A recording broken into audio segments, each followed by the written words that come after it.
ಸಹೋದರ ಸಹೋದರಿಯರೇ, ಎಲ್ಲರಿಗೂ ಮುಂಜಾನೆ ಶುಭೋದಯ ಹಾಗೂ ಸ್ವಾತಂತ್ರ್ಯೋತ್ಸವದ ಶುಭಾಶಯಗಳು.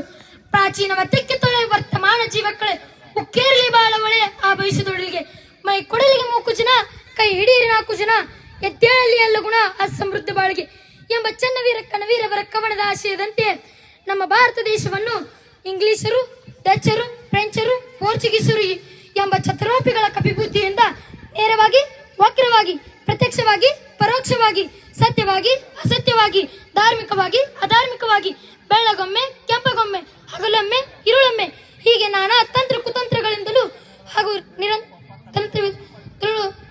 ನಿರಂತರ ರಾಜಕೀಯ ವಿದ್ಯೆ ಹಾಗೂ ಸಮರ ನೀತಿಯ ಪ್ರಭಾವದಿಂದಲೂ ಪ್ರಯಾಸದಿಂದಲೂ ನಿರೂಪದ ಸಾಹಸದಿಂದಲೂ ನಮ್ಮ ಭಾರತ ದೇಶವನ್ನು 100 ವರ್ಷಗಳ ಕಾಲ ಆಳಿದರು.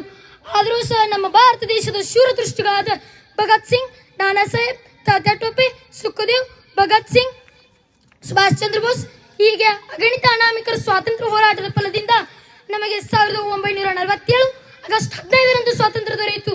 ಇಂದಿಗೆ ನಮಗೆ ಸ್ವಾತಂತ್ರ್ಯ ಸಿಕ್ಕು 80 ವರ್ಷವಾಯಿತು. ಇಂತಹ ಸಂಭ್ರಮದಲ್ಲಿ ನಾವು ತಾಯಿ ಭಾರತಾಂಬೆಗೆ ಮಂಗಳಾರತಿ ಮಾಡೋಣ. ಸ್ವಾತಂತ್ರ್ಯ ನಂತರ ನಮ್ಮ ತಾಯಿ ಭಾರತಾಂಬೆ ಅನೇಕ ಎಡತಳಿಗಳನ್ನು ಎದುರಿಸಿದ್ರ ಕಾಲಾನಂತರದಲ್ಲಿ ಮೇಲೆ ಎತ್ತು ಅಭಿವೃದ್ಧಿ ಪಥದಲ್ಲಿ ಸಾಗುತ್ತಾ ಬಂದಿದ್ದಾಳೆ.